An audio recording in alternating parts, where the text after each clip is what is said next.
बाप बेटे रूल कुदस के नाम में आमीन। Good morning. आए हम खुदावंद के ज़िंदा और पाक कलाम में से अहबार की किताब उसका 25 बाब पहली आयत से 55 आयत तक तलावत और तफसीर करते हैं। सबसे पहले हम इसकी तलावत करेंगे, फिर उसकी तफसीर पर गौर खौज करेंगे। मेरे साथ रहिएगा। साले सब्बत।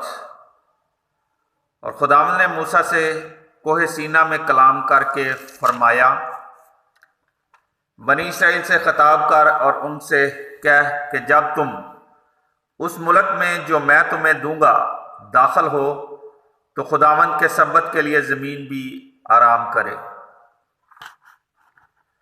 6 वर्ष तो अपने खेत में बीज बो, 6 बरस तू अपने अंगूरों को छांट और उनकी पैदावार जमा कर। और 7वें साल में ज़मीन के लिए आराम का सब्बत खुदावंद का सब्बत होगा। तू अपने खेत में बीज न बो और अपने अंगूरों को ना छांट। और जो कुछ खेत में तेरी फसल के गिरे हुए दानों से खुद ब खुद उगे उसे ना काट। और तेरे ना छांटे हुए अंगूरों में जो अंगूर लगे उन्हें ना तोड़, क्योंकि ज़मीन के लिए ये आराम करने का साल है। और ज़मीन का ये सब्बत तुम्हारे लिए यानी तेरे लिए और तेरे नौकर के लिए और तेरी लौंडी के लिए और तेरे मजदूर के लिए और उस अजनबी के लिए जो तेरे साथ रहता हो खुराक के लिए होगा। और तेरे मवेशी के लिए और तेरी ज़मीन के चपाइयों के लिए उसकी सब पैदावार खुराक होगी। नंबर 8 आयत से साले रिहाई। और तू बरसों के 7 सब्बत गिन, 7 वर्ष 7 दफा, तो तेरे लिए 7 वर्षों के सब्बत के 49 वर्ष हुए। और 7वें महीने की 10वीं तारीख को तू नरसिंगा फूंकवा। यौम कफारा को तेरी सारी ज़मीन में वो नरसिंगा फूंके। और तुम 50वें साल को मुकद्दस करो।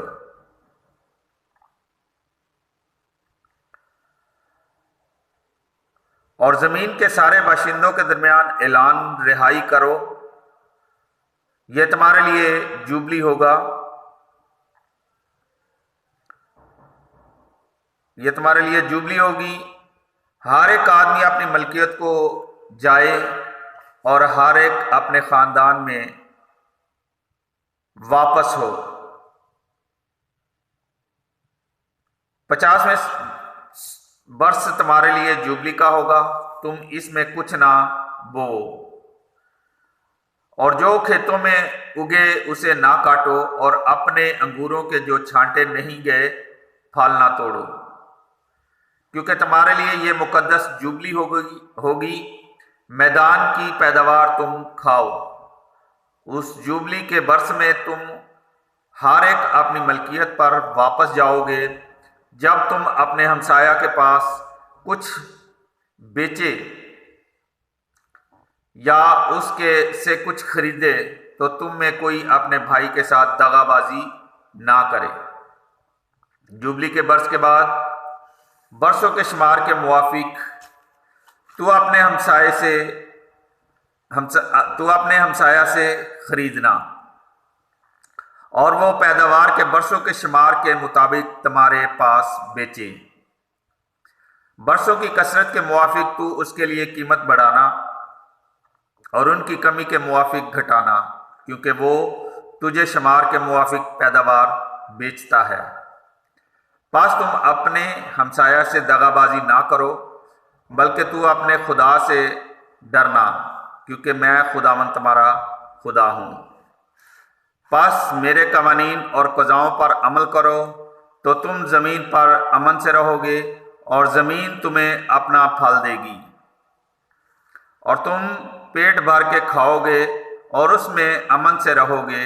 और अगर तुम कहो कि हम 7वें वर्ष क्या खाएंगे, क्योंकि हम ना बोएंगे और ना गल्ला जमा करेंगे, तो मैं 6ठे साल तुम्हारे लिए अपनी बरकत तुम पर बरसाऊंगा और वो 3 वर्ष की पैदावार तुम्हें देगी।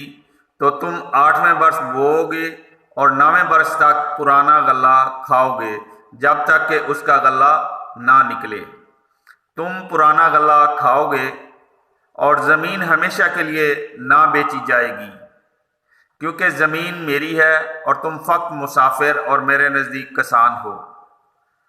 और तुम्हारी मलकियत की सारी ज़मीन फुगल रहन होगी।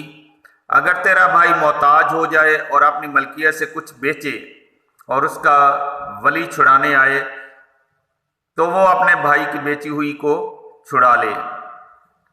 और अगर किसी आदमी का कोई वली ना हो और ख़ुद छुड़ाने की रकम उससे दस्तयाब हो जाए, तो वो उसके बिया करने के बरसों को गिने और बाकी उसे दे जिसके पास उसने बेची, और अपनी मलकियत पर जाए। और अगर बाकी देने की रकम उसके पास ना हो, तो बेची हुई मलकियत मुश्तरी के हाथ में जुबली के बरस तक रहेगी, और जुबली के बरस में वो निकल जाएगी, तब वो अपनी मलकियत पर जाएगा।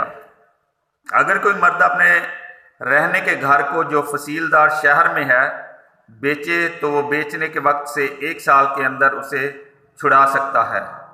1 साल तक छुड़ा लेने का उसका हक होगा, और अगर बरस के तमाम होने से पहले वो उसे ना छुड़ाए, तो वो फसीलदार शहर के अंदर का घर खरीदार ही का हमेशा तक पुश्त दर पुश्त रहेगा, और वो जुबली के बरस में भी नहीं निकलेगा।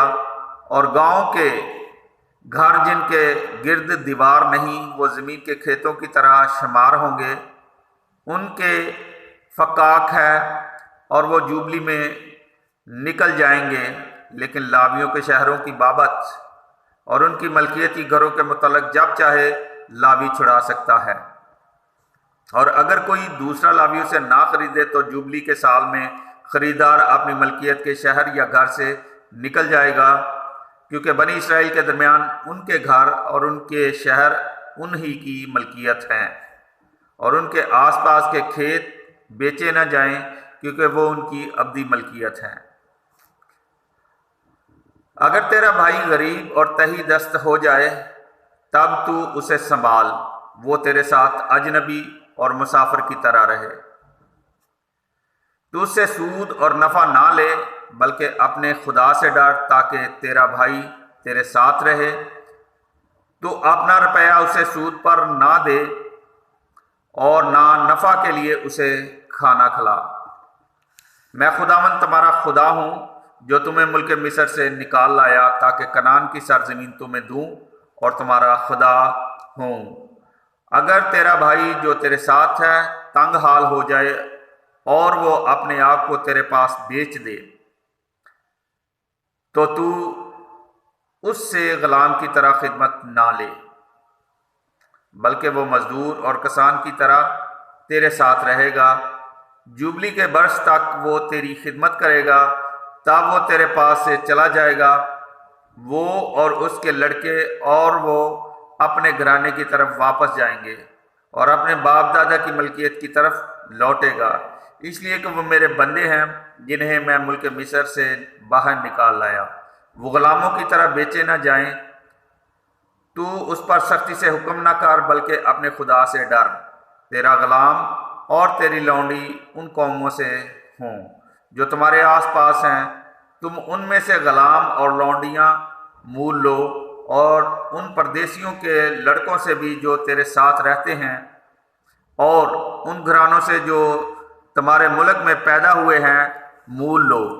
वो तुम्हारी मलकियत हैं, और तुम उन्हें मिरास के तौर पर रखो, ताकि तुम्हारे बाद तुम्हारे लड़कों की मारूसी मलकियत हों।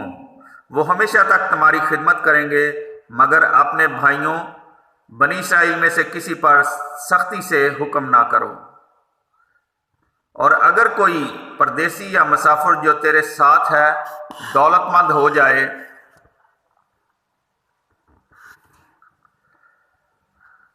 और तेरा भाई जो उसके साथ है मोहताज हो जाए, और परदेसी के पास है या मुसाफिर के पास जो तेरे साथ है, या परदेसी के घराने की नस्ल के पास अपने आप को बेच डाले, तो उसके بیچے جانے کے بعد وہ چھڑایا جا سکتا ہے۔ اس کے بھائیوں میں سے کوئی اسے چھڑا لے، اس کا چچا یا اس کے چچے کا بیٹا اسے چھڑانے یا اس کے گھرانے کے قریبی رشتہ داروں میں سے کوئی اسے چھڑائے، یا جب اسے دسترس ہو تو اپنے آپ کو چھڑائے، تو وہ اپنے خریدار کے ساتھ بیا کے برس سے جوبلی کے برس تک حساب کرے اور بیا کی رقم سے برسوں کے شمار کے مطابق مزدور کی اجرت کاٹ لے، اور اگر بہت برس باقی ہوں تو ان کے مطابق اس کے خرید کی قیمت سے چھڑائے جانے کی رقم واپس کرے۔ اگر جوبلی کے سال تک تھوڑے برس ہوں تو وہ حساب کرے اور برسوں کے مطابق اپنے چھڑائے جانے کی قیمت ادا کرے۔ وہ مزدور کی طرح جس کا سالانہ مقرر ہو اس کے ساتھ رہے، وہ تیرے سامنے سختی سے اس پر حکم نہ چلائے، اور اگر کوئی اسے نہ چھڑائے تو جوبلی کے سال وہ اور اس کے بیٹے آزاد ہو جائیں گے، کیونکہ بنی اسرائیل میرے بندے ہیں، وہ میرے بندے ہیں جنہیں میں ملک مصر سے باہر نکال لایا۔ میں خداوند تمہارا خدا ہوں۔ خدا کا کلام پڑھا اور سنا جانا ہم سب کے لیے باعث برکت ہو۔ خداوند کا شکر ہو۔ میرے عزیزو، ابھی ہم نے بائبل مقدس میں سے احبار کی کتاب اس کے 25 باب کی پہلی آیت سے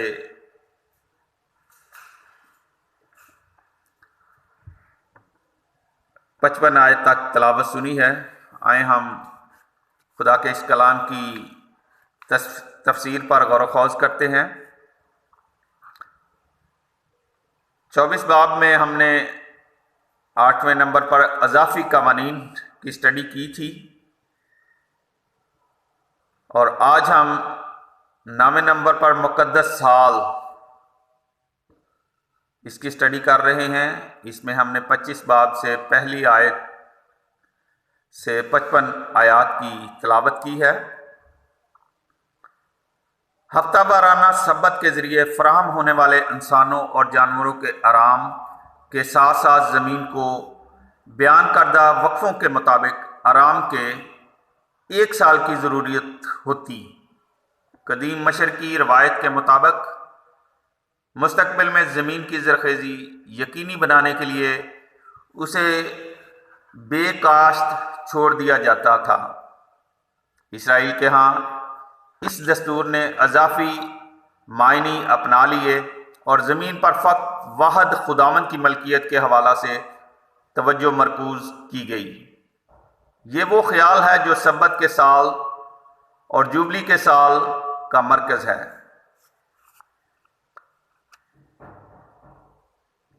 مقدس سال میں ہم جز نمبر الف پہ سال سبت کے تحت 25 باب کی دوسری آیت سے 7ویں آیت میں دیکھتے ہیں۔ 6 سال کے بعد کھیت اور تاکستان کی کاشت کو موقوف کرنا ہوتا، انہیں آئندہ سال کے لیے بالکل خالی چھوڑنا ہوتا تھا۔ آیت 4 میں 7ویں سال کے دوران یہاں اور نہ خروج 23 باب 10 آیت سے 11 میں متن اس امر کی نشاندہی کرتا ہے کہ آیا اس کے لیے تاریخ مقرر تھی اور یہ عالمگیر تھی، یا اس میں تبدیلی کی گنجائش تھی، یا کسی کی زمین کے ٹھیکہ کی مدت کی شروعات پر اس کا انحصار تھا۔ اس سے ملتے جلتے ضابطہ کا تقاضا یہ تھا کہ غلام کی 6 سال خدمات کے بعد اسے 7ویں سال میں رہا کر دیا جائے۔ تاہم تثنیہ شرح باب 15 جہاں سبت کا ضابطہ غلاموں کی رہائی اور قرضوں میں نرمی کو شامل کرتا ہے، اس شک کی گنجائش نہیں چھوڑتا کہ 7ویں سال کی رہائی مقرر تھی۔ سال کے دوران لگان، کاٹ چھانٹ کرنا اور ذخیرہ کے لیے جمع کرنا ممنوع تھا۔ فصلوں اور پودوں کی خود بخود نشو و نما کو مالک اور اس کے مزارعین کی ضروریات پوری کرنے کے حوالہ سے بلا امتیاز اور تعصب دیکھا جاتا تھا۔ اب جز بے پہ हम स्टडी करते हैं साल जोबली। ये 25 बाब से दूसरी 25 बाब और उसकी दूसरी आयत से 55 आयत तक में हम देखेंगे। अजीम सबत का नाम उसे नरसिंगे की आवाज से माखूज है, जो साल का इफ्तिताह करता था। इसकी भी एक मुकर्ररा तारीख हुआ करती थी और ये 7वें सबत के साथ मिलकर आया करता था। आयत 10, इस 50वें साल में यह हवाला तशरीह का मरकज़ है। कुछ मुसन्निफ़ीन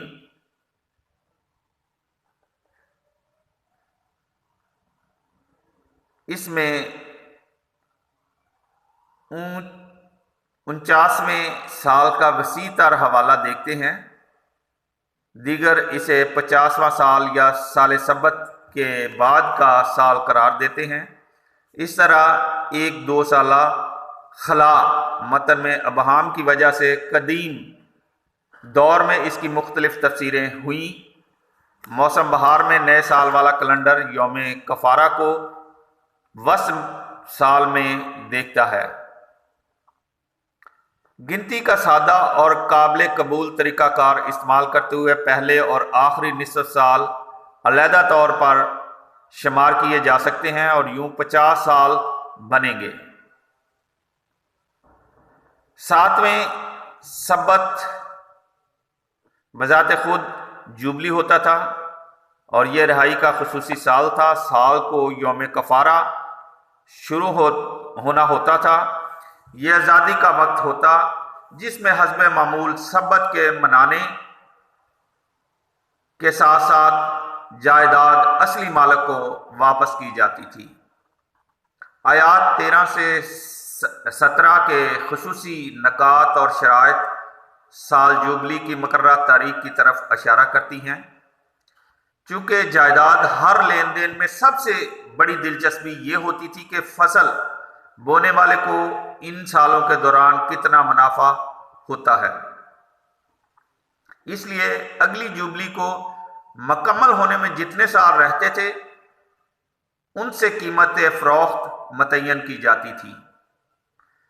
वापस की हुई जमीन का कानून बड़ी शिद्दत से खानदानी मलकियत के नाकाबिल इंतकाल करदार पर जोर देता है।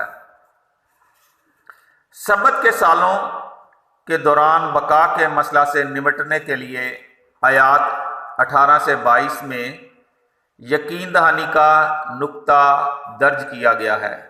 काफ़ी सहूलियात और ज़रूरियात की दस्तयाबी का वादा वफादारी के लिए लौटने की फरावानी की बार बार यकीन दहानी के साथ जुड़ा हुआ है। छठे साल की फसल इस कदर कसीर होगी कि ये 7वें, 8वें और 9वें साल के लिए भी काफ़ी होगी। जुबली के जवाबत में बयान किए मसाली अमूमी कवानीन से मुंसलिक बाब 25 के बाकी हिस्सा के साथ आयत 23 में बयान करदा बुनियादी असूल की तश्कील करते हैं। ज़मीन बुनियादी तौर पर खुदावंद की मलकियत है, लेकिन अहद के नतीजा के तौर पर यह इसराइलियों के सुपुर्द की गई है। दरअसल देखा जाए तो यह कहा जा सकता है कि वो उसके मालिक नहीं बल्कि इसे इस्तेमाल और इससे इस्तिफादा करने के हक के साथ मुज़ारिन थे और किसी ज़मीन की मुस्तकिल फ़रोख्त तक रसाई मज़ारे का हक होता था। इसलिए कोई गरीब और कंगाल इसराइली जो ज़मीन बेचने पर मजबूर होता था उसे 3 अमकानात का सामना करना पड़ता था, यानी गरीब आदमी के नाम पर किसी रिश्तेदार के ज़रिए ख़ानदानी ज़मीन दोबारा हासिल करना, गरीब आदमी की अपनी तरफ से बादअज़ां किसी अच्छी किस्मत के लिए असर नौ हसूल ज़मीन या जुबली के मौका पर ज़मीन की वापसी। कबीला में गांव की ज़िंदगी से शहरों में आबादकारी ने ज़मीनी मलकियतों के साथ ख़ानदानी बंधनों को कमज़ोर कर दिया। इस पर अजाफा ये कि फसीलदार कस्बात जो बहुत तरह से इब्तदा में कनानी थे, उन्होंने इसराइलियों को उनके बुनियादी नस्बुल ऐन और नज़रिया से دور کر دیا۔ اس طرح مراحات بھی محدود ہو گئیں، رہائی کا امکان صرف 1 سال کے لیے رہ گیا، اور جوبلی کے وقت گھر اثر نو ملکیت نہ ہو سکتا تھا۔ گاؤں کی آباد کاری بڑی حد تک زراعتی فارموں کے ساتھ جڑی ہوتی تھی، وہاں پر بیگانی جائیداد کے رکھنے پر 1 سال کی پابندی نہیں تھی، اور وہ جوبلی کے فوائد سے لطف اندوز ہوتے تھے۔ ملکیت سے متعلق لاویوں کے خصوصی حقوق کا احترام کیا جاتا تھا۔ ان کے شہروں میں جوبلی کی رہائی سے پہلے کسی وقت بھی ان کے پاس گھر کی خلاصی کے لامحدود حق ہوتا تھا۔ وہ منسلکہ زمین جو لاویوں کی مختص کی جاتی تھی وہ کبھی بھی بیچی نہیں جا سکتی تھی، کیونکہ وہ خداوند کی خصوصی ملکیت ہوتی تھی۔ ایک ہم قوم اسرائیلی کے معاملے میں زیادہ احترام دکھایا جاتا تھا، اسے بھی وہی شائستگی دکھائی جاتی تھی جو ایک غیر اسرائیلی باشندوں کو دکھائی جاتی تھی، یعنی اسے زمینی جائیداد کے بغیر رہائش دی جاتی تھی۔ اس کے کسی صورت میں بھی سود کا مطالبہ کرنا ممنوع تھا، کہ گو کہ ایک غیر اسرائیلی مقروض کے سلسلہ میں سود لینے کی اجازت تھی۔ اسی طرح اسرائیلیوں کے لیے یہ ممنوع تھا کہ وہ اپنے ہم وطن لوگوں کو غلام بنائیں، کیونکہ زمین کی طرح اسرائیلی لوگ بھی خداوند کی ملکیت تھے، اور یوں وہ کسی اور کی ملکیت نہیں بن سکتے تھے۔ وہ محتاج اور ضرورت مند شخص جو آزاد ہوتا تھا وہ معاشی طور پر انحصار کرنے والا بن جاتا، یعنی یا تو وہ اپنی گزر بسر کے لیے زمین پر کام کرتا یا وہ اجرت کمانے والا بن جاتا، لیکن دونوں صورتوں میں وہ صرف جوبلی کے وقت تک ایسا کر سکتا تھا۔ یہ قانون پہلے سے موجود ضابطہ کی ترمیم ہے، جس نے یہ اجازت دی ہے کہ وہ ایک مخصوص اور محدود مدت کے لیے صرف اپنے لوگوں یعنی اسرائیلیوں کے غلام بن سکتے تھے۔ آیات 44 سے 46 کے مطابق عبرانیوں کو اجنبی اصل رکھنے والے غلام رکھنے کی اجازت تھی، جن میں یا تو وہ ملک سے باہر کسی اور جگہ سے ہوتے یا ملک میں رہنے والے پردیسی ہوتے تھے۔ ایسے افراد اپنی آزادی کو کھو دیتے اور وہ اس مالک کی اس حد تک ذاتی جائیداد بن جاتے کہ وہ وصیت میں کسی کے وارثوں کے غلام بن جاتے۔ چونکہ شریعت ایک اسرائیلی کو دوسرے کا غلام ہونے کی اجازت نہیں دیتی تھی، اس لیے وہ عبرانی جو اپنے آپ کو مقامی طور پر مقیم پردیسی کو بیچ دیتا، اس کے بارے میں کیا کیا جائے؟ اس صورت میں بیچے گئے اسرائیلی کے ساتھ اجرت کمانے میں غلام کی مانند نہیں بلکہ احترام کا سلوک کیا جانا چاہیے، نہ کہ ایک غلام کے طور پر۔ اس مدت کے دوران وہ اپنے آپ یا کسی رشتہ دار کے ذریعے رہا ہو سکتا تھا۔ مؤخر الذکر صورت میں اس کی رقم کی ادائیگی اس کی خدمت کے رہنے والے جوبلی سے پہلے سالوں کے حساب سے متعین ہوگی، اور اس کی پہلی قیمت خرید اور خدمت کے گزشتہ سالوں کے حساب سے اس کی رقم میں متناسب کمی بھی ہوگی۔ رہائی کی قیمت کا انحصار اگلی جوبلی سے پہلے سالوں پر ہوگا۔ اگر وہ اس کی اولاد جوبلی سے پہلے رہا نہ ہوتے تو وہ جوبلی پر ہی رہا ہوتے۔ سوال یہ پیدا ہوتا ہے کہ جوبلی سال کی یہ ہدایات کسی سماجی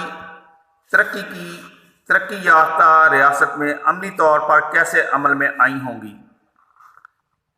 سچ تو یہ ہے کہ پرانا عہد نامہ جوبلی کے منائے جانے کی کوئی تاریخی دستاویزات یا شواہد پیش نہیں کرتا۔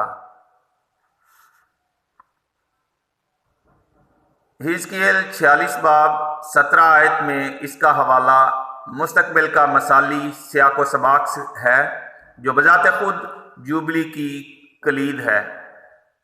اگرچہ ہم جوبلی کے منائے جانے کو زمین کے ہی حصول کے ابتدائی سالوں میں خارجز مکان قرار نہیں دے سکتے، تاہم یہاں پر اس موجودگی کو ایک سماجی ہو بہو ابتدائی نقل کے طور پر اچھی طرح سے واضح کر سکتے ہیں، جو انصاف اور مساوات کے گہرے مذہبی تصورات میں اپنی جڑ رکھتے ہیں، جو اس سماج پر سبت کے سال کا اطلاق کرتے ہیں جو معاشی طور پر زیادہ پیچیدہ بن گئی ہوتی ہے، اس کی نقشہ کشی کی گئی اور پھر یہ پاکیزگی کے ضابطہ کے ساتھ بابل کی اسیری کے دور کے بعد اس کا اضافہ کر دیا گیا۔